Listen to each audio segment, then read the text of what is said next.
તાલુકાના મુખ્ય મથક સિહોરી ખાતે આવેલ શ્રી વાદળી ગૌશાળામાં શેરના ઉડ્યા પતરા. મળતી માહિતી પ્રમાણે ઉત્તર ગુજરાતના બનાસકાંઠા જિલ્લામાં ગત રાત્રે આવેલ વાવાઝોડામાં ઠેર ઠેર જગ્યાએ વૃક્ષો ધરાશાયી થયા છે તો ક્યાંક શેરના પતરા ઉડ્યા છે. ત્યારે સિહોરી ખાતે આવેલ શ્રી વાદળી ગૌશાળામાં ગૌમાતા માટે બનાવેલ શેરના પતરા ઉડી જતા ગૌમાતા નિરાધાર બની છે.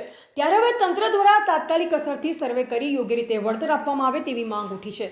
જોકે રાત્રે આવેલ વાવાઝોડા અને ભારે વરસાદના કારણે ઠેર ઠેર રસ્તામાં પાણી ભરાઈ જતા રાહદારીઓ મુશ્કેલીનો સામનો કરી રહ્યા છે તો ક્યાંક શેરના પતરા ઉડી જતા લોકોને પશુઓ બેઘર થયા છે. ત્યારે કાંકરેજ તાલુકા વિકાસ અધિકારી નરેશભાઈ ચૌધરી દ્વારા દરેક ગ્રામ પંચાયતના સરપંચોને તલાટીઓને સૂચના આપી નુકસાનો ઝડપી સર્વે કરવા જણાવ્યું તેમજ જાહેર રસ્તા ઉપર કચરાનો નિકાલ કરવા માટે આદેશ આપ્યો છે. ત્યારે હવે જે તે ગ્રામ પંચાયતના સરપંચ અને તલાટી મંત્રી પોતાના ગામમાં ખેડૂતો અને પશુપાલકોને થયેલ નુકસાનો ઝડપી સર્વે હાથ ધરી કચેરીમાં રિપોર્ટ કરે તે જરૂરી છે.